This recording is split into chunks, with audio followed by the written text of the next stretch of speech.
No matter how fast the pace picks up, no matter how much income grows, no matter how many goals get checked off, something strange keeps happening. The finish line never feels like a finish line. It feels temporary. A raise comes in, and for a moment, everything feels lighter. Bills feel easier. Options open up. There's a quiet sense of relief, maybe even pride. Then a few months pass. That same salary that once felt like progress starts to feel normal, expected, sometimes even insufficient. A new car gets parked outside. At first, every drive feels different. The seats feel better. The silence inside feels premium. There's a subtle excitement every time the door opens. Then, slowly, almost unnoticed, that excitement fades. The car becomes just a car. A dream vacation finally happens. Photos are taken, memories are made, and for a brief window, life feels exactly how it was imagined. Then, routine returns. The glow fades. The mind begins scanning for the next escape. This pattern repeats so consistently that it starts to feel like a law of life. Because in a way, it is. This is the hedonic treadmill, and it explains something deeply uncomfortable. The idea that more money will never make anyone feel permanently wealthy. The human mind doesn't experience happiness the way most people expect. It doesn't store it. It doesn't accumulate it. It resets it. Every major improvement in life creates a spike, a surge of emotion, a temporary high, but the brain is designed to normalize that change as quickly as possible. What was once extraordinary becomes ordinary. What once felt like success becomes the baseline. And once that baseline shifts, the game resets. The same level of happiness that existed before the upgrade returns, even though everything on the outside looks better. It's like running on a treadmill. Effort increases, speed increases, distance increases, but the position stays the same. No matter how fast the pace gets, the location doesn't change. That's the trap, and it's not just a theory. It shows up everywhere. People often believe that wealth is the final solution, that reaching a certain number, a certain lifestyle, or a certain level of freedom will unlock lasting satisfaction. The logic feels obvious. Less financial stress means more happiness. More options mean a better life. And to a point, that's true. Money does solve real problems. When basic needs aren't met, when bills create constant pressure, when uncertainty dominates daily life, money can relieve that weight. It can reduce stress. It can create stability. But beyond a certain threshold, something shifts.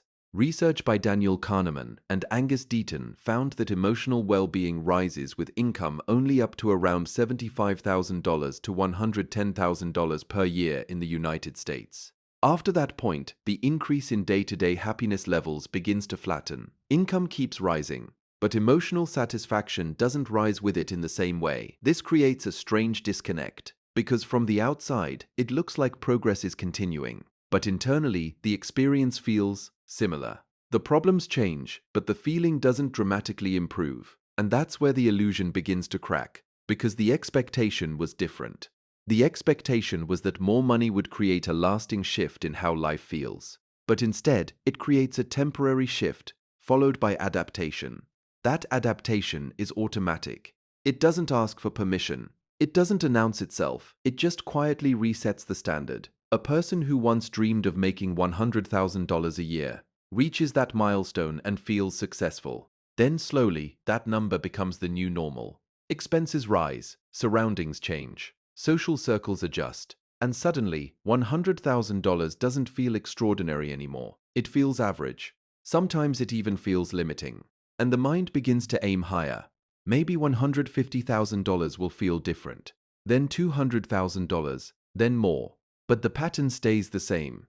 Because the issue isn't the number, it's the adaptation. This is why even extreme cases follow the same pattern. Lottery winners, for example, experience one of the most dramatic financial changes possible. Overnight, life transforms. There's excitement, disbelief, celebration. For a short period, happiness spikes significantly, but over time, something surprising happens. Many of them return to roughly the same baseline level of happiness they had before winning. The circumstances change dramatically, but the internal state recalibrates. The same pattern appears in the opposite direction too. People who go through major negative life events often experience an initial drop in happiness, but over time, many return closer to their baseline as well. This isn't because the events don't matter, it's because the mind adapts. That adaptability is useful for survival, but it creates a problem when happiness is tied to external upgrades. Because external upgrades are exactly what the mind neutralizes, and modern life quietly amplifies this effect.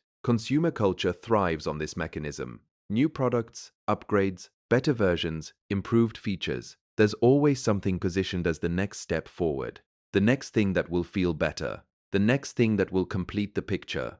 But there's a hidden truth behind all of it. Happiness tied to these upgrades is temporary by design, because once something is owned, experienced, or achieved, it loses its novelty. And once the novelty fades, the emotional impact fades with it. So the cycle continues. A better phone replaces the current one. A bigger house replaces the previous one. A more expensive car replaces the last one. Each step feels meaningful at first, but each step eventually becomes normal. And normal doesn't feel like success. Normal feels like the starting point. So the mind looks forward again. This creates a loop that's easy to miss while inside it, because it feels like progress. But emotionally, it behaves like repetition. The lifestyle improves, but the feeling stays strangely familiar. And for people with higher incomes, this treadmill can become even more intense because the options increase. There are more ways to upgrade, more ways to spend, more ways to chase that temporary spike. Luxury cars, larger homes, exclusive experiences. Each one delivers a burst of satisfaction, but each one also sets a new standard. And once that standard becomes normal, anything below it starts to feel like a downgrade, which means maintaining happiness now requires maintaining or exceeding that level. This is where lifestyle inflation quietly takes control. As income rises, spending rises alongside it, not always consciously. Sometimes it just happens naturally. Better restaurants become routine. Travel becomes more frequent. Living standards shift upward. And over time, what once felt like luxury becomes necessity. This creates an illusion. From the outside, it looks like financial progress is happening. Income has increased. Assets may have grown. But internally, the sense of having enough doesn't necessarily appear, because the definition of enough keeps moving. And it moves in response to the new baseline. That's the part most people don't expect. More doesn't feel like more for very long. It just becomes normal. And once it becomes normal, it stops creating satisfaction, which leads to a subtle but powerful question. If more keeps becoming normal, then how much is actually enough? That question rarely gets answered, because the focus stays on the next milestone, the next upgrade, the next level. But there's another force quietly shaping this experience, and it has nothing to do with the amount of money itself. It has to do with comparison. People don't evaluate wealth in isolation. They evaluate it relative to others. This is known as relative deprivation, and it changes everything. Because feeling wealthy isn't just about how much exists. It's about how that amount compares to the environment. A person earning $200,000 a year in one context might feel successful and secure. Place that same person in a social circle where others are earning significantly more, and suddenly that same income can feel average, or even insufficient. Nothing about the actual number has changed, but the perception of it has. Because the reference point shifted, and reference points are everywhere. Neighbors, co-workers, friends, social media, each one creates a subtle benchmark, and those benchmarks are constantly visible. This creates a situation where no matter how much is earned, there's almost always someone with more. A bigger house, a better car, a more extravagant lifestyle. And that comparison doesn't just stay external, it becomes internal. It reshapes expectations. It redefines what normal looks like. So even as progress happens, the feeling of being ahead doesn't necessarily follow, because the comparison keeps adjusting. A millionaire surrounded by billionaires can feel average. A successful professional surrounded by even more successful peers can feel behind. And this creates a loop that's difficult to escape, because the goal isn't fixed. It keeps moving, not based on need, but based on comparison. And when the goal keeps moving, satisfaction becomes difficult to sustain. This is where the treadmill becomes more than just a metaphor. It becomes a lifestyle. Constant movement, constant effort, constant pursuit, but very little lasting arrival. And the strange part is, From the outside, it can look like success. Everything appears to be improving. But internally, the experience doesn't match the expectation, because the expectation was permanence, and the reality is adaptation. At some point, the pattern becomes impossible to ignore. More effort doesn't feel like more fulfillment. More income doesn't feel like more satisfaction.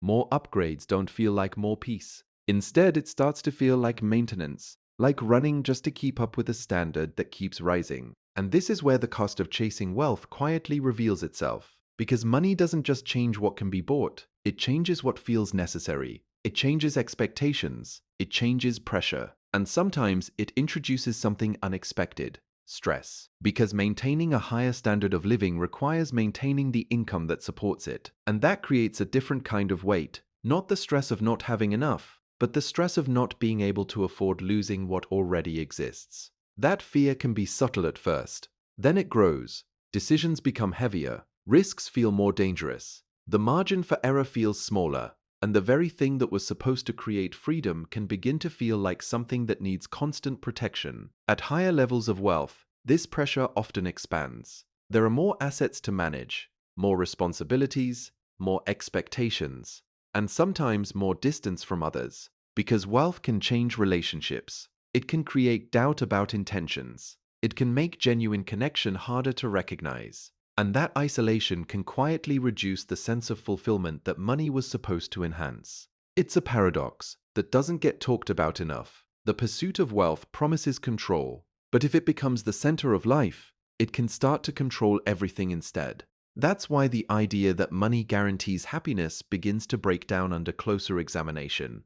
Because happiness isn't just about removing problems, it's about how life feels on a daily basis. And that feeling is shaped by more than just financial resources. It's shaped by meaning, connection, purpose, and expectations. And expectations are where everything loops back, because expectations don't stay fixed. They rise with circumstances. And when expectations rise, satisfaction becomes harder to achieve. Even when everything looks successful, this is where one of the most important realizations begins to emerge. Money is incredibly useful. But it has limits. It can improve comfort. It can remove certain forms of stress. It can create options. But it cannot override the way the mind adapts. And it cannot create lasting satisfaction on its own. That's why the relationship with money matters more than the amount of it. Because money can function in two very different ways. It can serve, or it can lead. When money serves, it acts as a tool. It supports choices. It creates flexibility. It enables experiences. But when money leads, it becomes the target, the focus, the measure of progress. And that's where the treadmill accelerates. Because now, the goal is no longer just to use money. It's to accumulate it, to increase it, to compare it, to chase it. And that chase doesn't have a natural stopping point. There's always another level, another benchmark, another comparison. Which is why the idea that more will eventually feel like enough rarely plays out the way people expect. Because enough isn't defined by a number, it's defined by perception. And perception keeps adapting. This creates the central paradox. Money is a brilliant servant, but a terrible master. As a servant, it improves life. As a master, it dictates life. And when it dictates life, satisfaction becomes dependent on something that never stops moving, which means satisfaction itself becomes unstable. That's the core of the treadmill. Not just earning more, but needing more to feel the same. And once that pattern is recognized, a different question starts to matter. Not how to earn more, but how to step off. Because stepping off doesn't mean rejecting money. It means changing the relationship with it. And this is where some of the oldest philosophies offer surprisingly practical insight. Long before modern economics, long before consumer culture, thinkers were already observing this pattern. And they arrived at a different approach. Instead of increasing external conditions, they focused on adjusting internal ones. Stoic philosophy, for example, approached this problem by shifting attention away from constant acquisition and toward appreciation. Rather than always looking forward to what's missing, the focus turned toward what already exists. One practice involved imagining the absence of things that are currently taken for granted: health, comfort, relationships, stability. Not as a pessimistic exercise, but as a way to sharpen awareness of their value. Because when something is constantly present, the mind stops noticing it. It becomes background. But when its absence is imagined, its importance becomes clear again. That shift interrupts adaptation. It resets perception. And suddenly, what felt normal begins to feel meaningful again. This moves in the opposite direction of the treadmill. Instead of raising expectations, it lowers them. And by lowering expectations, satisfaction increases without needing anything external to change. Another perspective comes from Epicurean philosophy, which is often misunderstood. It wasn't about indulgence, it was about simplicity. The idea was that the most reliable forms of happiness are the ones that don't depend on constant upgrading. Things like conversation, friendship, learning, moments of calm. These experiences don't lose value in the same way material upgrades do, because their value isn't based on novelty. It's based on presence. Presence doesn't need escalation. A simple meal when hungry, a meaningful conversation, or a quiet moment without pressure can feel complete on their own. These experiences don't trigger the same adaptation cycle. They don't demand something bigger next time to feel meaningful again, which makes them stable. And stability is exactly what the treadmill cannot offer, because it runs on constant change, constant upgrades, and the endless pull of next. Stepping off doesn't mean losing ambition. It means redirecting it, away from accumulation and toward experience, away from comparison and toward clarity, away from chasing more and toward recognizing enough. That shift becomes real through small changes. Slowing down after achieving something instead of rushing forward helps extend its value. Reflecting on the effort behind it keeps it from becoming invisible too quickly. Spending on experiences rather than objects creates memories that stay alive instead of fading into the background. Defining what enough actually means creates a boundary. Without it, the goal keeps expanding. With it, life gains stability, and the constant chase finally begins to lose its grip. And maybe even stops. And when it stops, for the first time, it actually feels like standing still isn't a problem. It feels like enough. If this perspective shifted the way money and happiness are seen, take a moment to reflect on what enough actually looks like. If it resonated, don't forget to like the video and share it with someone who might need to hear this today.